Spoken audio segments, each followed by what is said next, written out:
Cuando pensamos en filósofos, a menudo nos imaginamos a gente construyendo sistemas de pensamiento muy complejos. Pero Friedrich Nietzsche, bueno, él era otra cosa. Él fue un pensador que se enfrentó a los cimientos de la cultura occidental, y no lo hizo con argumentos enrevesados, sino con un martillo. Se veía a sí mismo como un filósofo de la sospecha. ¿Y qué hacía con ese martillo? Pues básicamente se dedicaba a golpear los grandes ídolos de su tiempo para comprobar si sonaban a hueco. Ídolos como la fe ciega en el progreso, la confianza absoluta en la razón y, sobre todo, la moral tradicional que todo el mundo daba por sentada. Nietzsche estaba convencido de que toda nuestra cultura se había levantado sobre un error monumental, un error de hace 2000 años.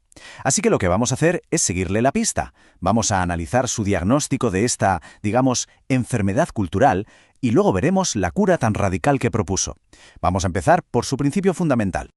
Para poder entender el diagnóstico de Nietzsche, primero tenemos que entender su principio fundamental, el valor que para él lo rige absolutamente todo. Y esa idea es el vitalismo. ¿Qué significa esto? Pues para Nietzsche es muy simple. La vida misma, con todo su poder, su lucha, su intensidad, eso es el valor supremo. Punto. Todo lo que afirma la vida, lo que la hace más fuerte, es bueno, y todo lo que la niega, es malo. Esto cambia la pregunta clave por completo. Ya no es ¿esto es verdadero o falso? No. La pregunta ahora es ¿esta creencia, este valor, nos hace más fuertes, más vivos? ¿O por el contrario nos debilita y nos llena de resentimiento? Entonces, si la cultura occidental está enferma, ¿dónde empezó a torcerse todo? Bueno, Nietzsche, que no olvidemos que era filólogo clásico, se fue directo a la fuente del problema, la antigua Grecia. Él identificó dos fuerzas fundamentales, opuestas, que para él constituyen la vida. Por un lado tenemos lo apolíneo, el impulso hacia el orden, la razón, la forma, la luz, y por otro, lo dionisíaco, la fuerza del caos, de la pasión, del exceso, de la embriaguez de vivir.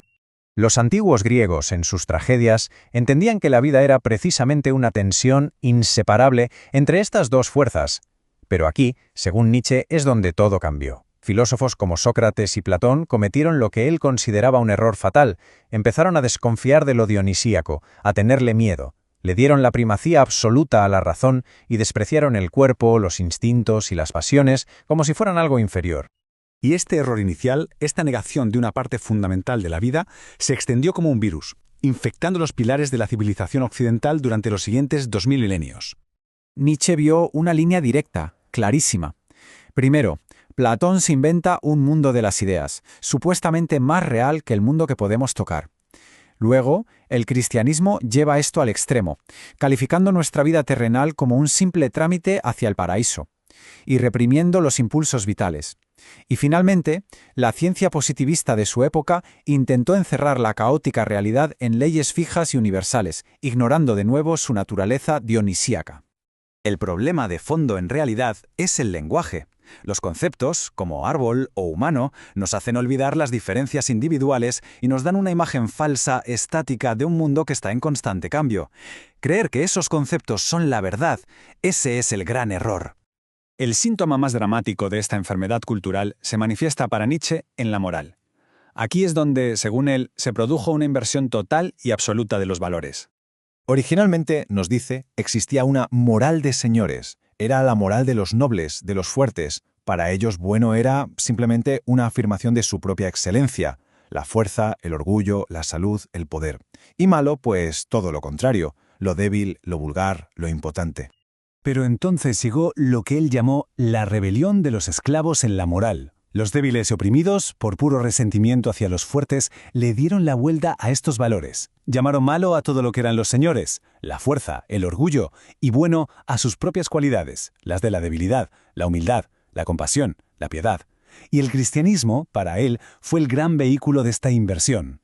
Y esta crítica se extiende hasta la política moderna. Nietzsche veía la democracia y el socialismo como sistemas que tratan a todos por igual, ignorando las diferencias naturales. En su opinión, son sistemas que nivelan por lo bajo y convierten a los seres humanos en un rebaño que aplasta la excelencia individual. Bueno, después de este diagnóstico demoledor, Nietzsche ofrece su prescripción y empieza con una de sus ideas más famosas y, a menudo, peor entendidas. La muerte de Dios no es solo un evento religioso. Significa que los cimientos de la moral y los valores occidentales se han derrumbado. Esto nos sumerge de cabeza en el nihilismo, la pérdida de todo sentido, de todo propósito. Pero para Nietzsche esto no es solo una tragedia, Es sobre todo una oportunidad necesaria y liberadora. Una vez que nos liberamos de los viejos valores, ¿qué nos queda? La voluntad de poder. Pero es clave entender esto bien. No se trata de tiranizar a otros. Es el impulso inherente a la vida por crecer, por superarse y sobre todo por tener poder sobre la propia existencia. Es la fuerza que nos empuja a crear nuestros propios valores. Y esto nos lleva a la prueba definitiva de Nietzsche para saber si una vida ha afirmado esa voluntad de poder, el pensamiento del eterno retorno. Hay que imaginar que cada momento de la vida, con sus alegrías y sus dolores, se va a repetir infinitamente, exactamente igual. La pregunta es, ¿se aceptaría ese destino con alegría? Vivir bajo la idea del eterno retorno no es para cualquiera, claro. De hecho, Nietzsche creía que el ser humano de su época era demasiado débil para ello. Por eso, propone una evolución espiritual, un camino hacia un nuevo tipo de ser humano. Este objetivo es el Übermensch, a menudo traducido como superhombre. Ojo, no es un dictador ni una raza superior, eso es una mala interpretación. Es un ideal, el ser humano que ha superado la vieja moral, que crea sus propios valores y que puede decir sí a la vida con tanta fuerza que desearía vivirla eternamente, y según Nietzsche, todavía no ha llegado. Nietzsche describe este camino con una alegoría potentísima. Primero, el espíritu es un camello que se arrodilla y carga con el peso de la tradición y el tú debes de la moral establecida. Después, el camello se transforma en león, el gran rebelde que ruge «yo quiero» y destruye los viejos valores para conquistar su libertad.